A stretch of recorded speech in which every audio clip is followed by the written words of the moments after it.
Boa tarde a todos, aqueles que não cumprimentei, sintam-se cumprimentados e abraçados neste momento. É um prazer estar aqui. Como foi a semana de vocês? Bem? Espero que bem, né? As lutas naturais, né? Da vida encarnada, todos nós estamos aqui nesse processo. Bom, hoje tivemos alguns contratempos, alguns desmarcaram algumas outras situações, né? Mas acabou que no final das contas, né? ainda bem que tem trabalhadores, né? Disponíveis aí, tá vendo? Então, na falta de um, de outro, sempre tem trabalhadores aí para nos atender. Mas que bom. E hoje a gente, né, dessa aparente confusão, né? Mas que no final das contas é tudo bem, a gente tem nosso irmão Baixo Sandufo, que está aqui, né? Um trabalhador do movimento espírita já de muito tempo. Então ele vem aqui trocar algumas palavras com a gente, né, trazer um tema que é muito importante para nós, né? E eu acredito que a gente vai ter a oportunidade aqui de refletir e de aprender muito sobre. Passando o espaço assim. Boa tarde a todos. A gente sabe que determinados encontros ou desencontros, na verdade, tem uma direção espiritual, não é nada por acaso. Então, acreditamos que até mesmo quando determinadas questões ocorrem em um campo de aparente desordem, como se diz, de caos, até muito mais do que isso que a gente está falando agora, né? Mas sempre a gente vê, inclusive no livro dos Espíritos, né? A lei da destruição. E eu quis começar já falando a respeito, porque eu vi isso aqui, ó. O amor é a cura. Quem teve o trabalho na verdade, de tricotar isso daqui, né, pelo que parece, eu estou mexendo, sabia muito bem do que a gente vai falar hoje. Porque é um trabalho realmente de muita paciência, de muito cuidado, de muita dedicação, para transmitir um recado, para transmitir uma mensagem, que é inclusive título de um livro, que não é da bibliografia espírita, mas que chama bastante atenção pela proposta, quando o título é Quem ama não adoece. É claro que ele chama bastante atenção pela proposta, e muitos vão ler e no final saem convencidos, né, que muitas das coisas que nós estamos trazendo, dores emocionais, de sofrimentos diversos, inclusive sofrimentos do corpo, é exatamente pela falta do aprendizado do amor. E não é à toa que Jesus nos trouxe esse ensinamento como uma pedra fundamental do cristianismo, né? Afirmando de maneira categórica um novo mandamento vos dou. Porque quando, até a época de Moisés, a gente vai observar que os 10 mandamentos transmitidos, né, a Moisés, principalmente através os 10 mandamentos de Moisés, eles são bem restritivos, né? A gente vai encontrar ali: não odiarás, não matarás, não cobiçar a mulher do próximo, tudo não, enfim, como não fazer, tentando disciplinar um povo naquela condição, naquele estágio, né, de crescimento espiritual e até mesmo intelectual.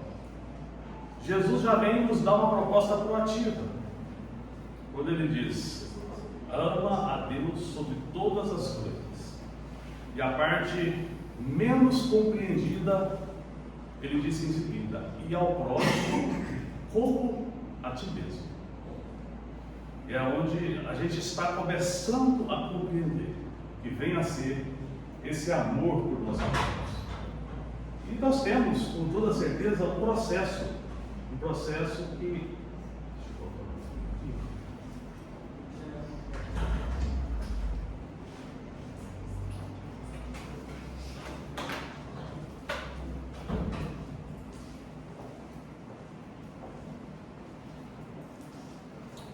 O processo da evolução, ele passa por, assim como um casulo, né, é um exemplo muito clássico de uma situação que tem toda uma etapa de crescimento, vindo aqui de um estado de completa inação, né, de uma lagarta, que posteriormente se transforma gradualmente em uma borboleta. Mas nós vamos entendendo, principalmente recorrendo ao livro Amor, Imbatível Amor, de autoria de Joana de Ângeles, que esse amor, ele passa também por algumas fases do campo da evolução do próprio ser, não apenas da nossa evolução individual.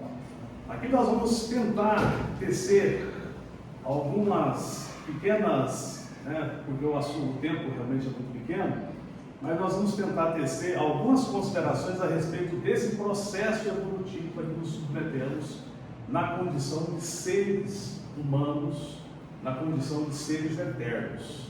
Não somos.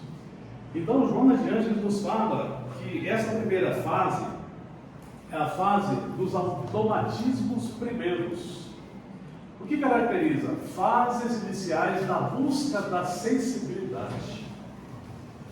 Milhões e milhões de anos desfilam e as experiências puras, inconscientes da sua mecânica, sem experiências, percorrem a escala evolutiva. Então nós vamos perceber que ela está nos falando de seres que estão ainda até das suas fases iniciais no campo da consciência. E aí nós temos que recorrer a uma situação que em uma determinada época, dentro da doutrina espírita, era até polêmica.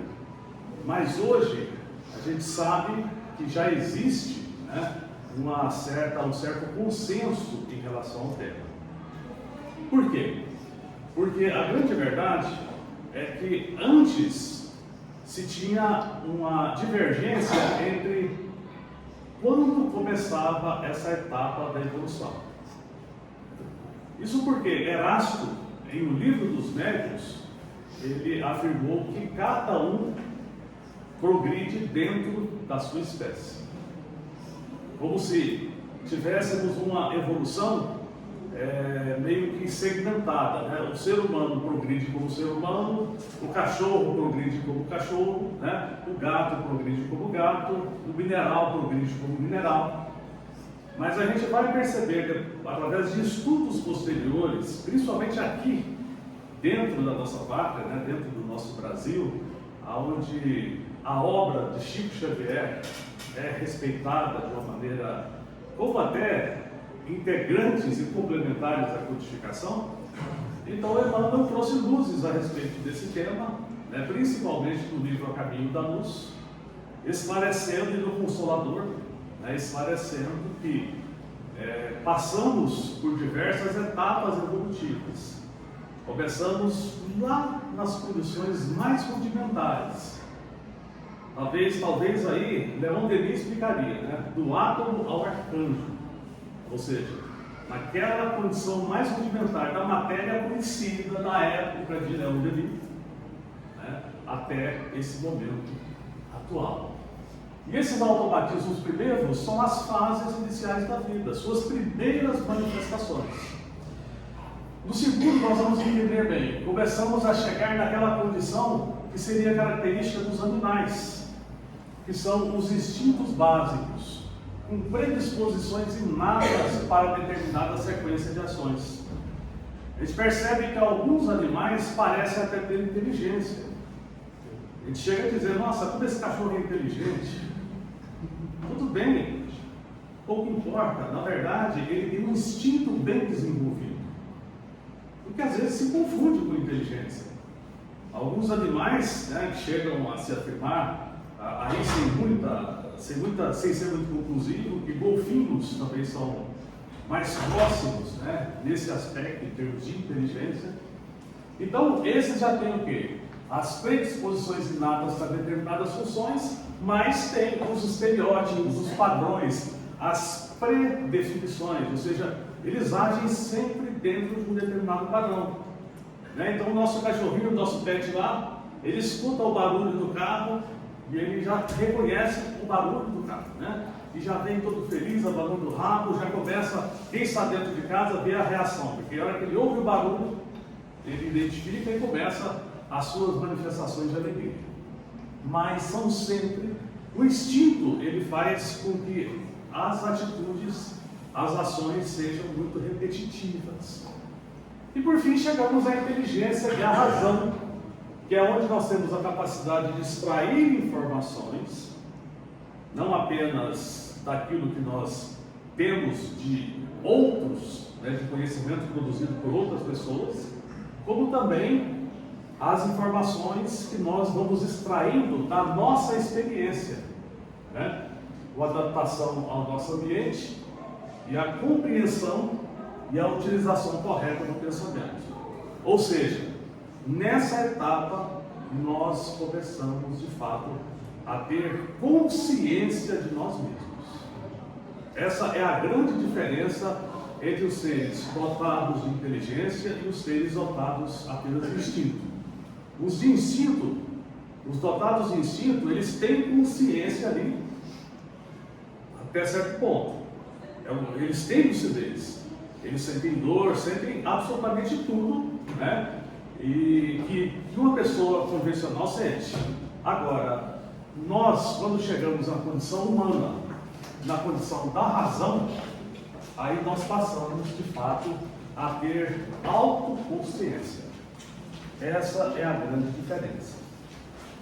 Só que nós temos também algo que faz parte desse processo evolutivo, que é a tendência da perpetuação de crenças estabelecidas.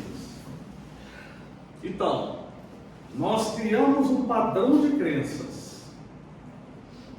Esse padrão de crenças nos leva a um determinado comportamento, que produz um resultado, que por sua vez alimenta o nosso padrão de crenças.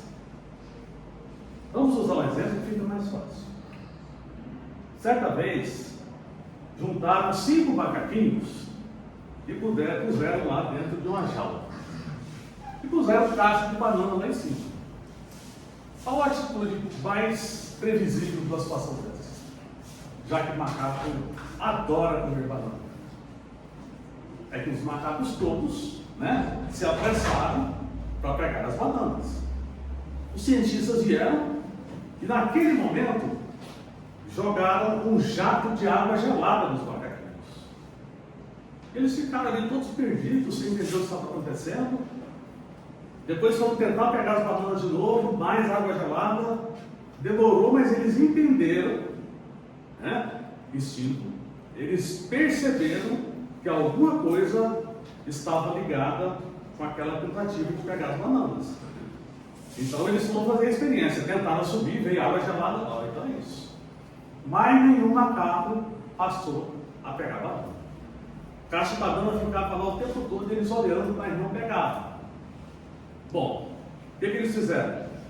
Trocaram um dos macaquinhos, puseram outro macaquinho na jaula e esse, claro, não sabendo da experiência que os outros haviam passado, correu para pegar as bananas. Só que os outros 4 que sabiam da água gelada pegaram ele e deram socos de todo tipo e não deixaram ele pegar a banana. E aí, quando ele tentou de novo outra surra. Tentou de novo outra surra. Aí ele desistiu de banana. Mas ele aprendeu que se tentasse pegar a banana, tinha surra. Veio outro macaquinho, fizeram uma outra troca. E, claro, ele tentou pegar a banana, só que aí esse que inclusive levava surras, foi ajudar a bater. Afinal de contas, ali era a tradição, né? Não podia pegar a banana, eles não apanhavam. Chegou ao ponto que trocaram os 5 macaquinhos da jaula. E nenhum deles tinha levado água gelada. Só que era proibido pegar a banana. Ou seja, uma experiência que no início era tão somente uma experiência científica, teve uma repercussão para a experiência que eles tiveram com aquela água gelada, que depois se converteu numa surra, né? E aí a gente vê muitas situações que está no nosso dia a dia, né? Quantas pessoas conviveram, muitos de nós conviveram com aquela informação: manga com leite faz mal. Mas onde isso foi criado? Onde isso foi estabelecido? Na verdade, os senhores das fazendas queriam economizar leite. Mas manga era muito fácil de dar para os escravos, né? Então, dava a manga e dizia: agora vocês não podem tomar leite, senão vocês vão sentir mal. Era apenas isso, mais nada. Mas aí se estabeleceu a crença. E a crença, ela tem um problema, que ela tem exatamente aquele componente psicológico. Porque, via de regra, quando acreditamos em uma determinada premissa, ela tende a se tornar real. Deixa alguns de nós aqui começar a falar assim: puxa, eu sou azarado, viu? Mas nossa, o azar me persegue. Tudo que eu faço dá errado. Então, quando ele sair de fora, ele vai com certeza levar uma proteção para confirmar a crença que ele um dia estabeleceu. Ou seja, essa é a tendência de auto-perpetuação das crenças. Inclusive as empresas, elas têm um desafio muito grande em lidar com essas questões de culturas, quando elas precisam fazer grandes mudanças no ambiente corporativo. Tá. Só que o mais sério disso é que um desses padrões mais danosos é a autopunição inconsciente. Aquilo que realmente nos alcança e acaba nos levando a uma condição, vamos dizer assim, até de uma armadilha autoimposta, é quando nós não temos consciência de como estamos lidando com determinado assunto. Então, a gente teve que recorrer a um trabalho de um psicanalista americano chamado Karl Menninger. O Karl Menninger, ele escreveu um livro muito interessante, muito instigante, porque o título: Eros e Thanatos, o homem contra si próprio. Então, através desse trabalho, ele nos traz a informação, e é claro que tudo isso, através de vastas argumentações e pesquisas e relatos também de casos, que exatamente por crenças que nós estabelecemos, muitas delas fulcradas inclusive em pressupostos de ordem religiosas, nós frequentemente nos submetemos a crenças, ou principalmente a padrões de autodestruição, como se fossem castigos autoimpostos. E esse é que é o grande problema, sem ter consciência, sem perceber. Então, é mais ou menos aquelas situações que nós estamos vendo acontecer muito na atualidade, Começam a aparecer esses paradoxos. Recentemente, houve um aumento do orçamento da OTAN. Exatamente para quê? Para comprar mais equipamentos bélicos. Enquanto estamos vendo sempre uma guerra eclodindo aqui ou ali. Como nesse momento a Ucrânia com a Rússia. Há pouco tempo atrás, pelo que parece, durou pouco, mas tivemos aí toda aquela situação do Irã com Israel. E sempre, agora recentemente, um ataque de Israel à Síria. Como assim? Nós estamos investindo na paz, mas armando-nos através de equipamentos cada vez mais sofisticados para matar. Porque agora o que nós estamos vendo? A utilização muito mais sofisticada de drones.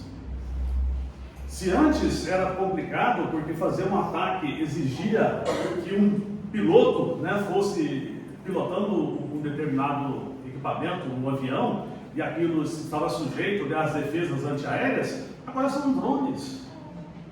Além de mísseis cada vez mais precisos, teleguiados. E tudo isso nós vemos assim no ambiente geopolítico externo, né, macro, mas está também em nossas casas, está na nossa rua, está também dentro de nós. Em busca da felicidade, caminhando em direção à própria destruição. Que sentido faz isso? Buscar a felicidade cavando a própria destruição. Karl Menninger traz uma situação de um funcionário de um banco nos Estados Unidos. Era aquela pessoa conhecida por ser extremamente honesta. Era alguém de quem não se tinha absolutamente nenhum tipo de fala que pudesse ser considerada negativa.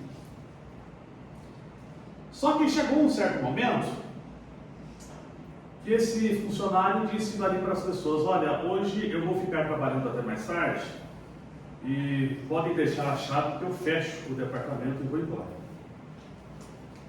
No dia seguinte, tiveram a surpresa, o susto, o pânico, o terror, quem chegou, de vê-lo simplesmente morto. Havia tirado a sua própria vida pelo suicídio naquela noite. Ele ficou ali trabalhando exatamente para ficar sozinho e cometer aquele ato. E aquilo causou uma repercussão muito grande. Era uma cidade que não era tão grande, né? Então as pessoas todas ficaram sabendo e começaram a fazer inquirições por qual motivo ele teria tomado aquela decisão.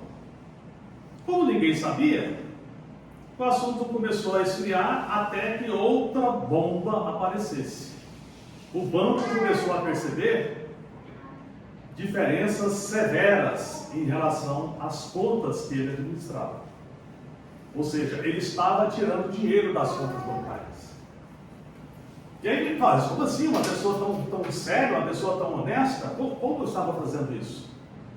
E a mulher dele ficou ainda mais estupefata, porque não houve nenhum aumento do padrão de vida. Para onde estaria indo esse dinheiro? Ninguém estava conseguindo entender. Até que vieram a descobrir que ele estava tendo um relacionamento extraconjugal. Tinha uma outra mulher, e aí com isso montou casa para essa outra mulher. Ela era muito vaidosa, ela queria luxo, e ele estava ali tendo dificuldades realmente para manter aquela situação, até que teve que lançar a mão, de acordo com o pensamento equivocado dele, o dinheiro do banco. Bom, começaram então a dizer que a culpa, acharam agora, né, o culpado. Somos assim, nós vamos descobrir quem foi o culpado. É uma forma simplista de ver, mas infelizmente é assim. Então a culpa era dessa amante.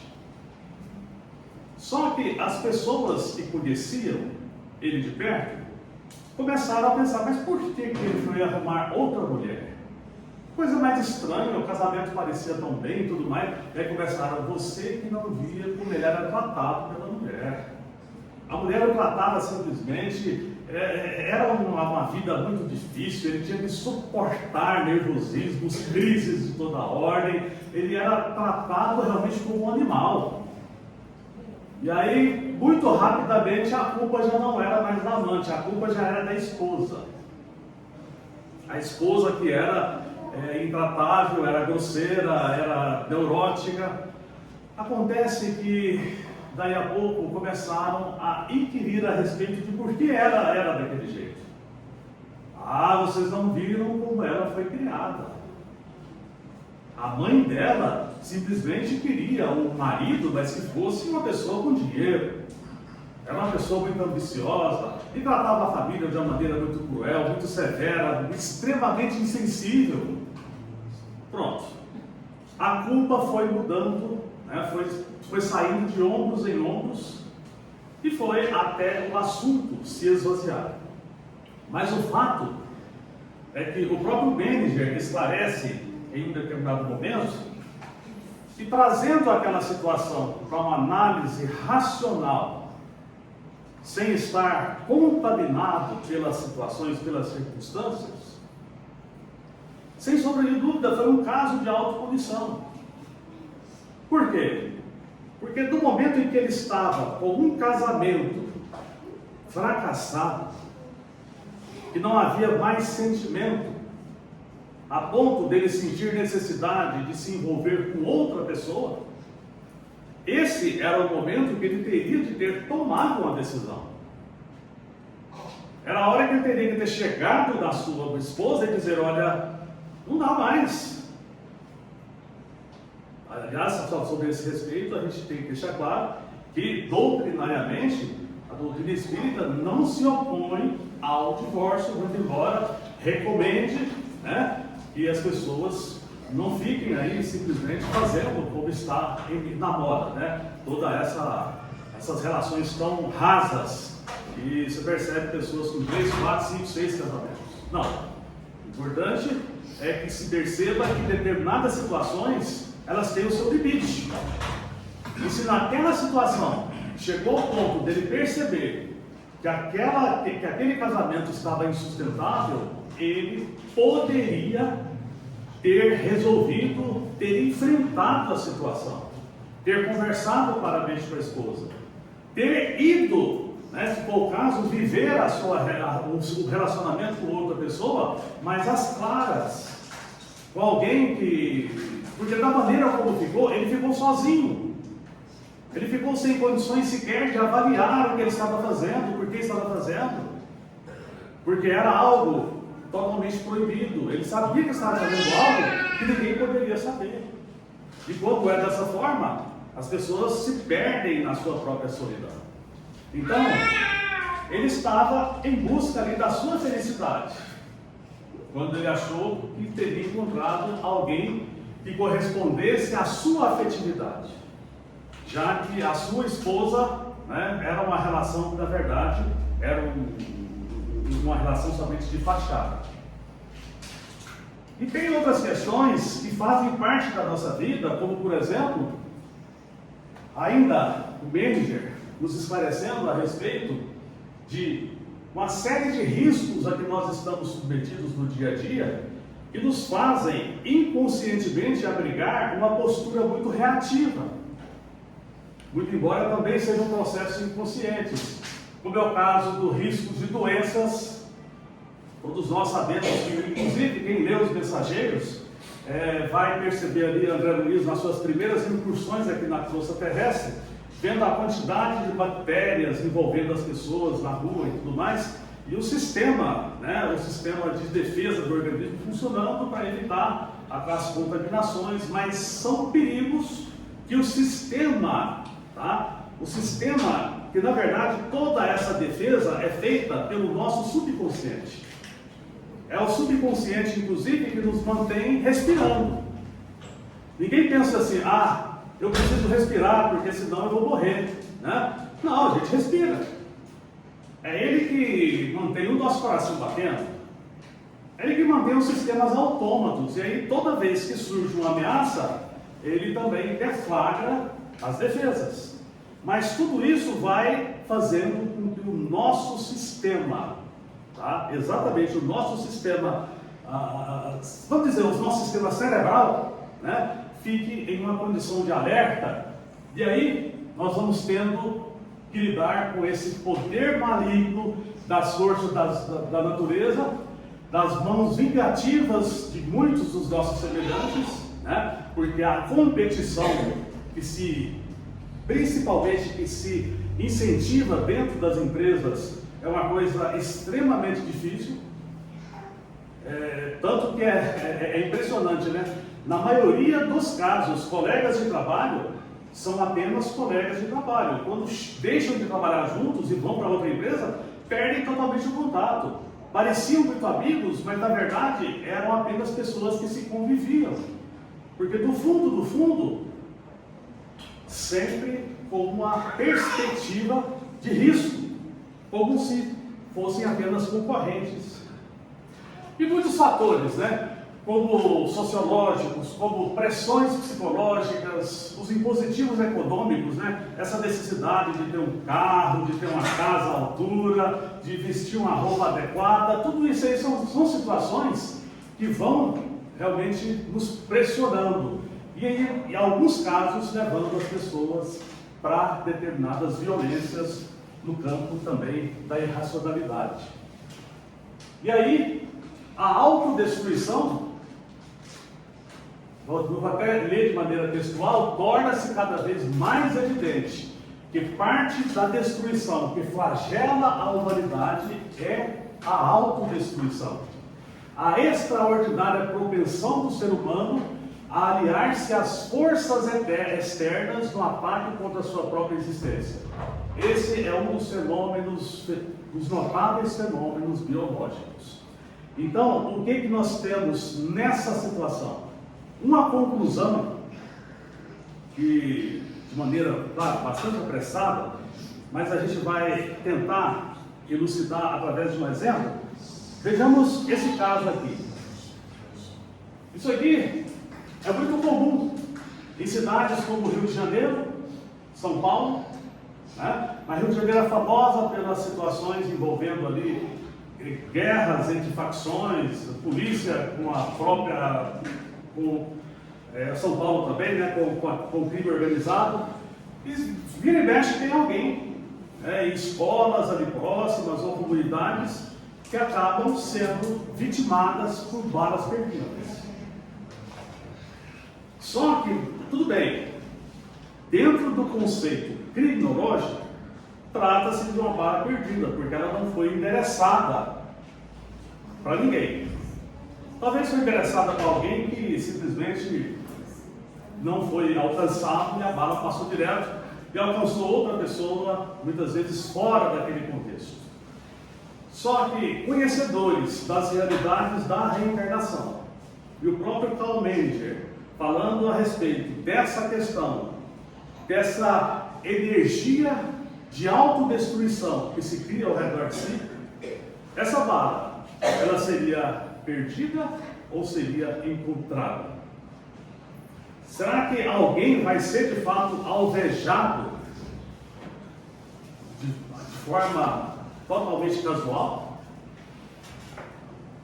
Nós precisamos pensar a respeito. Se nós entendemos que existe uma providência divina, se nós compreendemos que a espiritualidade está a coordenar a nossa vida, a nossa realidade nos seus micros aspectos, principalmente que nós temos compromissos com a nossa própria história do passado. Será mesmo que algum de nós poderia sofrer uma bala perdida sem que aquilo esteja no nosso processo de reajuste? Ou seja, a questão da autopunição e da autodestruição é pura e simplesmente uma forma, ou uma vida, como a natureza encontra para que nós possamos defrontarmos a nossa própria realidade. Porém, nós não podemos jamais nos curvarmos a uma espécie de fatalidade e vivermos tão somente das condições pretéritas como sendo as formadoras da nossa realidade presente e da nossa realidade futura. Nós podemos sim, nós temos plenas condições de iniciar um processo de mudança do nosso presente e do nosso futuro. E aí entra a situação que alguém poderia falar, mas esse sujeito começou a falar de amor e ele está aí falando de um monte de sofrimento, de dor, de guerra, né? Como assim? acontece, inclusive, antes de passar para essa parte, estava esquecendo aqui, de mais um ponto. Chega-se, de acordo com o Paul Manager, a essa condição. Quando a autopunição é tão severa, unida a uma série de fatores combinados, chega-se muitas vezes ao suicídio. Só que às vezes a gente pensa, puxa, que pessoa louca, querer se matar. O problema é que a pessoa não quis se matar. Ela quis acabar com a dor que ela estava sentindo, só isso. Ela só encontrou aquele jeito, aquela forma horrenda. Mas matar ou morrer, nós sabemos que é um processo natural da vida, né? Porque nós entendemos isso principalmente com o conhecimento das realidades espirituais, dentro de uma condição muito mais, vamos dizer, muito mais compreensível.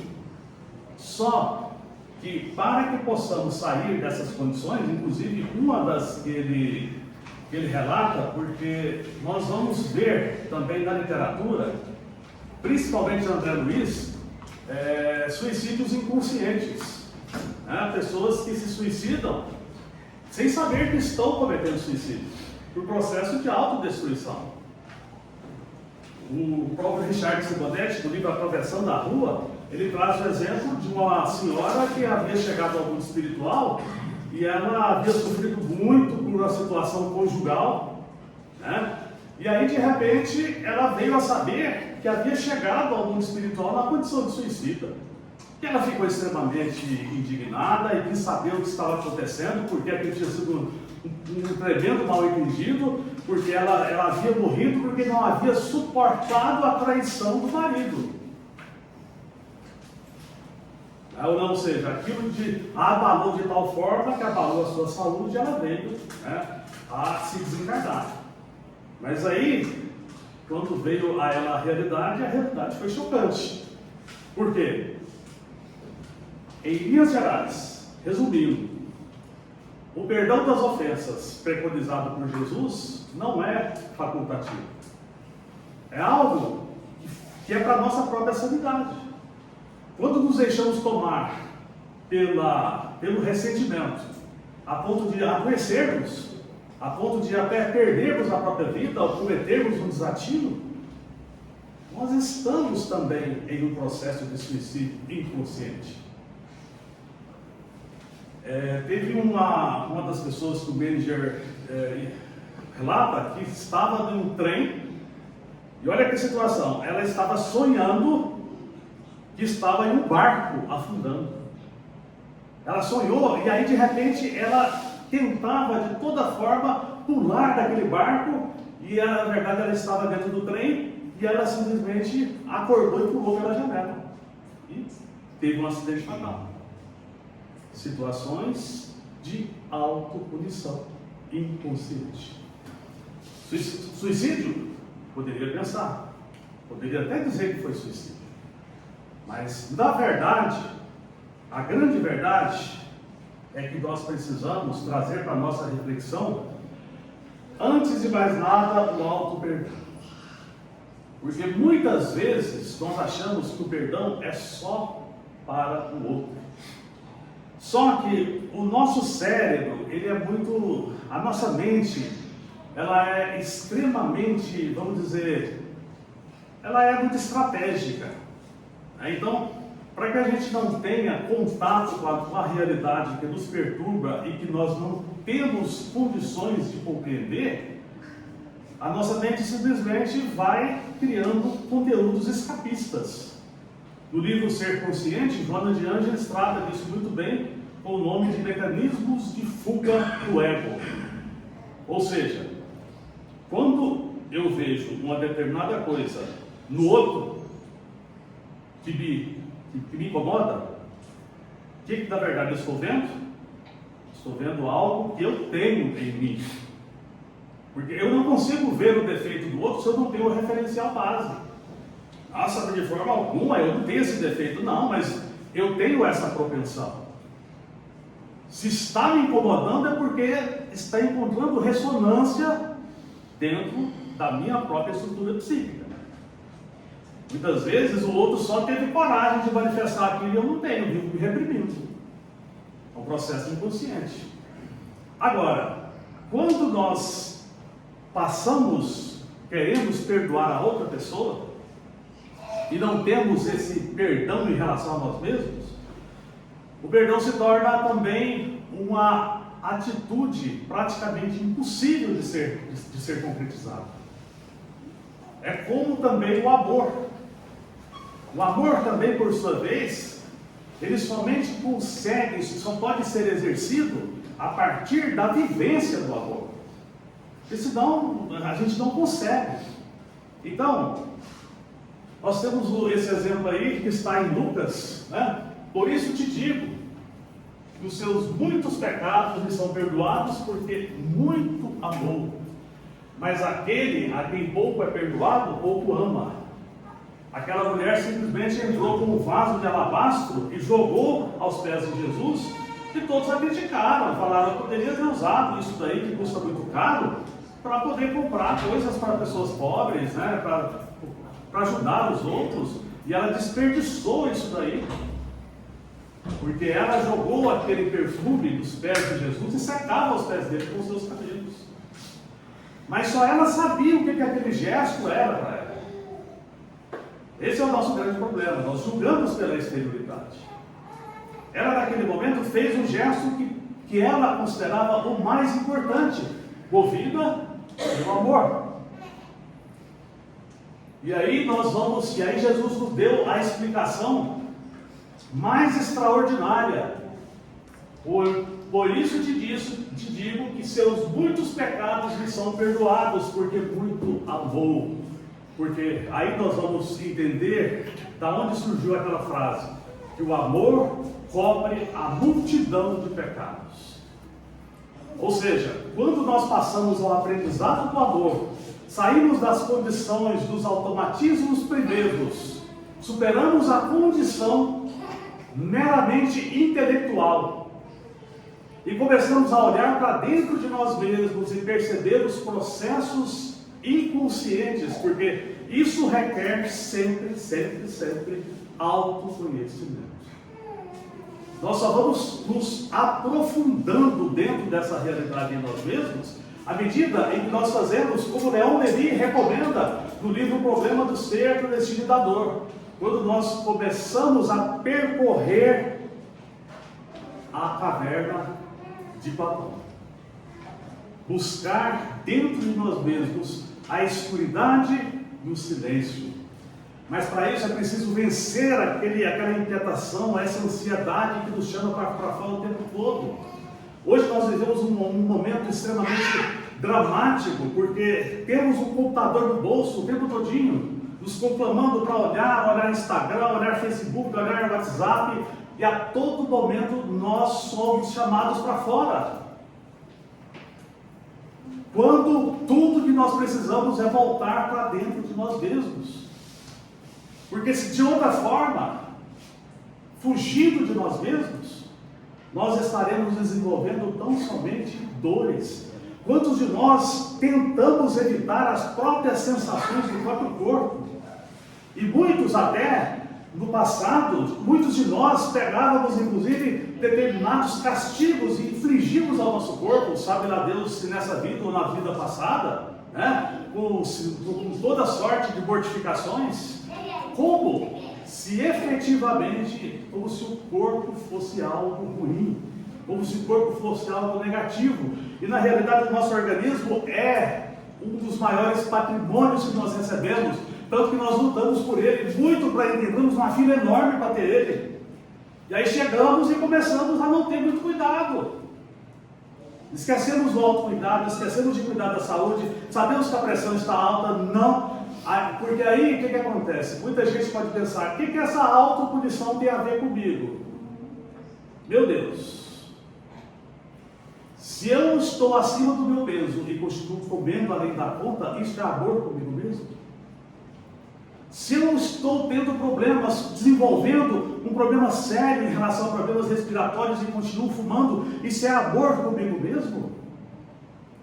Se eu sei que eu preciso, se o médico já me falou que eu preciso mudar a minha dieta, porque eu tenho problemas relacionados a metabolismo, a questões de diabetes, glicemia, e continuo comendo aquilo que foi proibido, que me foi restringido, isso é amor por nós mesmos?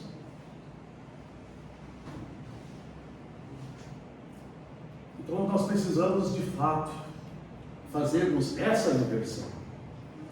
Porque quando nós apresentamos apenas uma informação relacionada a um livro que trouxemos para a nossa análise, é muito interessante.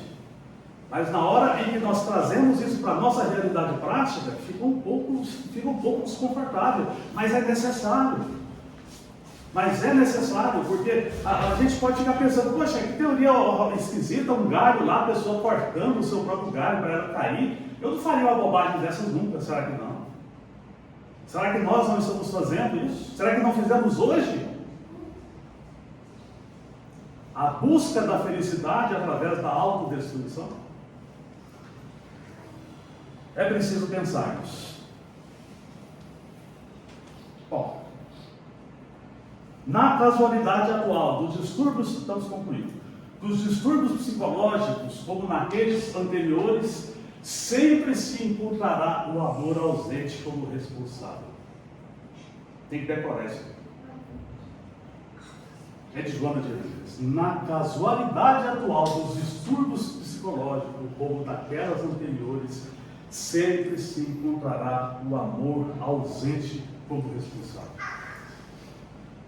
Porque nós temos uma tremenda dificuldade de lidar com aquilo que nós desconhecemos. Eu não sei como não vai dar tempo, mas mais à frente, vamos mostrar pelo menos isso aqui. Nós temos uma tremenda dificuldade de entender esse mandamento de Jesus que nós falamos lá no começo. Amarás o Senhor teu Deus de todo o teu coração, de toda a tua alma e todo o teu entendimento. Foi isso que Jesus nos ensinou, como sendo o substituto daqueles 10 mandamentos. Amarás o teu próximo como a ti mesmo. Só que nós temos uma tremenda dificuldade de ofertar o que nós não temos. Se eu não tenho amor por mim mesmo, se eu não consigo compreender o amor de Deus por mim, como eu vou dar amor para outra pessoa? Pode estar falando aí de todo tipo de amor, pode ser um amor relacionado ao afeto mesmo, de esposa, namorada, noiva, como também esse amor universal. Como eu vou amar qualquer um dos amores disponíveis se eu não sei o que é amar? E aí entra um processo que Joana de Ângeles nos esclarece, a gente teve que pular por conta do tempo, que a gratidão, o sentimento de gratidão, é um dos grandes catalisadores desse amor que nós vamos identificando como chegando do Pai para nós.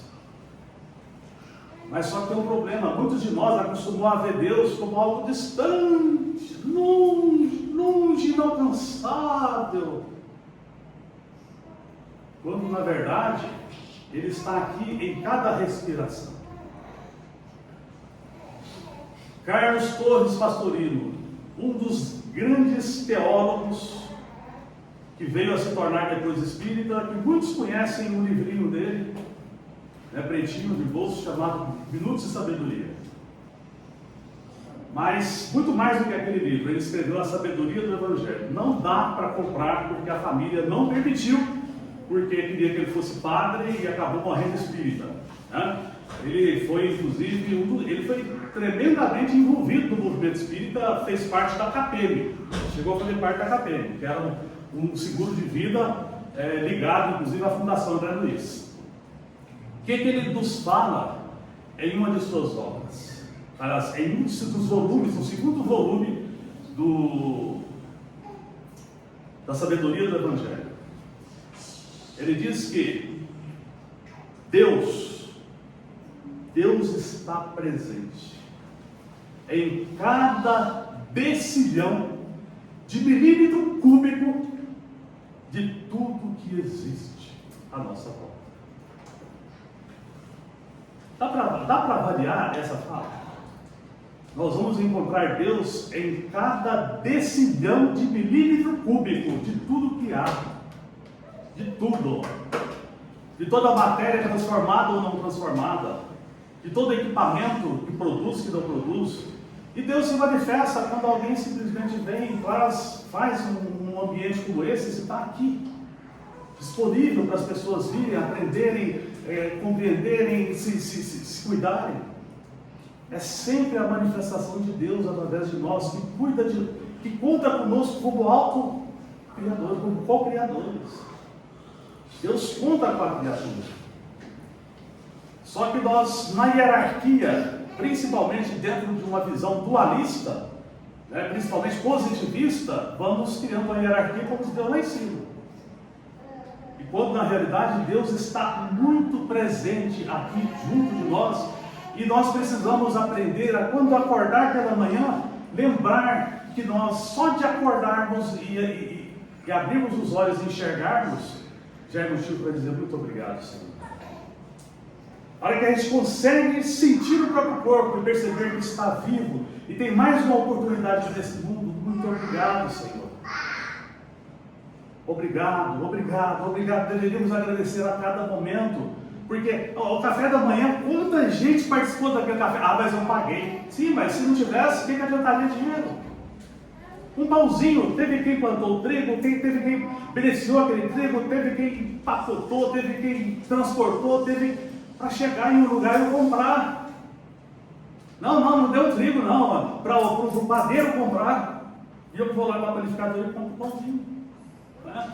Então, na verdade, precisamos compreender melhor o amor de Deus por nós, observar e começar a desenvolver o amor por nós, porque aí nós conseguiremos amar o próximo como a nós mesmos. E aí a gente fecha o ciclo aqui, ó. Se alguém diz eu amo a Deus e aborrece seu irmão, é mentiroso, pois quem não ama ao seu irmão, ao qual conhece, como pode amar a Deus que ainda não conhece? Isso está na primeira epístola de João, no capítulo 4, versículo 20. Primeira epístola universal. É somente amando a mim mesmo consigo amar o próximo. Primeiro reconhecer, olha como o círculo se completa. Reconhecendo o amor de Deus por mim, amando a mim mesmo, eu consigo amar o próximo. Amando o meu próximo, eu consigo amar a Deus. Porque eu não consigo amar a Deus se eu não amo o meu próximo. Somente assim eu vou conseguir completar esse ciclo. E possamos pensar a respeito. Porque o amor é, sem sombra de dúvida, a única ferramenta, e o qual manager reconhece também, capaz de nos libertar da autopunição. Que Jesus nos abençoe desse propósito.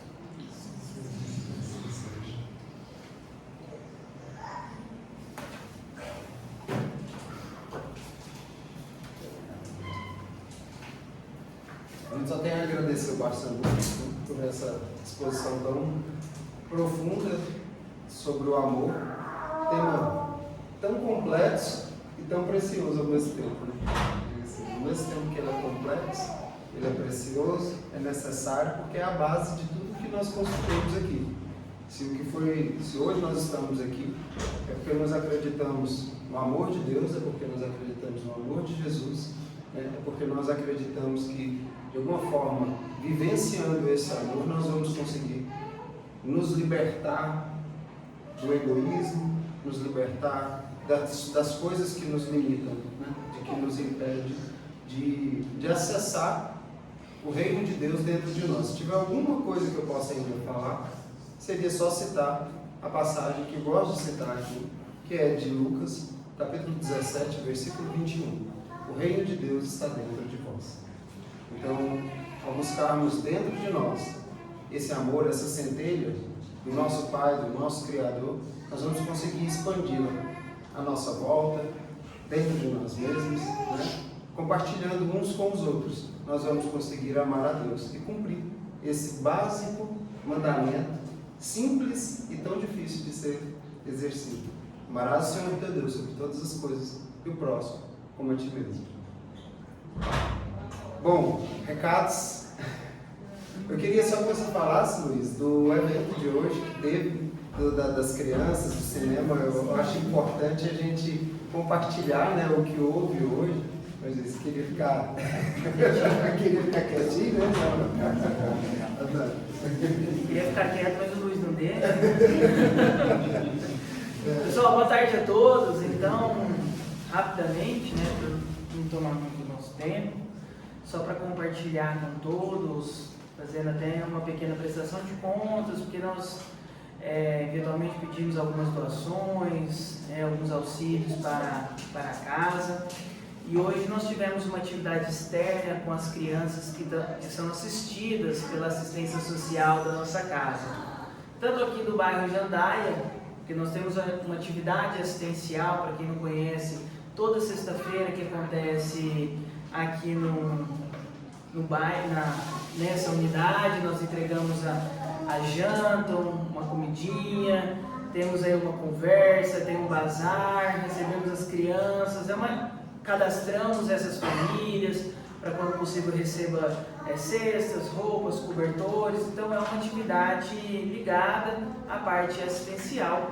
E no Frei Eustáquio a mesma coisa que acontece no sábado, né, de manhã. E hoje nós conseguimos reunir essas duas turmas, tanto da sexta como do sábado, para levar essas crianças a um cinema, né? Vamos crianças de 2 a 14 anos aí. Enchemos 2 ônibus de 50 lugares, muita gente, graças a Deus muita gente envolvida também com o trabalho da evangelização para controlar todas essas crianças lá no shopping, né? Não é fácil, né? Mas deu tudo certo. Então daqui a pouco nós vamos postar aí nas redes sociais um pouquinho dessas fotos, dos vídeos, porque é muito interessante você ver o rostinho dessas crianças felizes, né? Por sair um pouquinho, ir para o evento. Hoje de manhã elas estavam aqui, chegaram quase 1 hora antes do ônibus, né? Para esperar e junto com os seus pais para fazer essa atividade. E essa atividade, ela acontece assim, sempre por causa da comunidade, né? Porque nós vamos lá, tem um lanche para comprar, o ônibus consegue uma doação, né? O ingresso dá um jeito para acertar e conseguir também. Então a comunidade que a gente fala, toda a nossa casa, por mais pequena que seja a doação que é feita, que vem para casa, ela sempre vai ser revertida nessa obra de assistência social da casa, né? Sempre. Nós recebemos aí, eu não estava aqui, mas recebi notícia, não sei nem quem foi, mas eu agradeço, uma doação grande lá de pacote de macarrão. E foi legal também porque nós estamos programando para montar a cesta básica na semana que vem. Então, alguém que viu falou: Luiz, tem macarrão lá, alguém doou, não sei quem, mas não precisa mais tomar macarrão. Então, são atos às vezes simples, pequenos, que a gente acha que não vai fazer diferença na vida de ninguém, mas que faz muita diferença na vida de pessoas, de crianças que às vezes têm dificuldade de acessar coisas comuns para a maioria das pessoas, né? Comer uma pipoca, trazer uma pipoca para casa, né? Muitas crianças dizem: posso levar pipoca para o meu irmão? Posso levar um pouquinho para minha mãe, né? Então são uma gratidão por este trabalho ter sido realizado hoje. Eu passo assim, a minha felicidade e a felicidade da casa, a gente passa para todos, porque é a comunidade que faz isso acontecer, né? E Deus.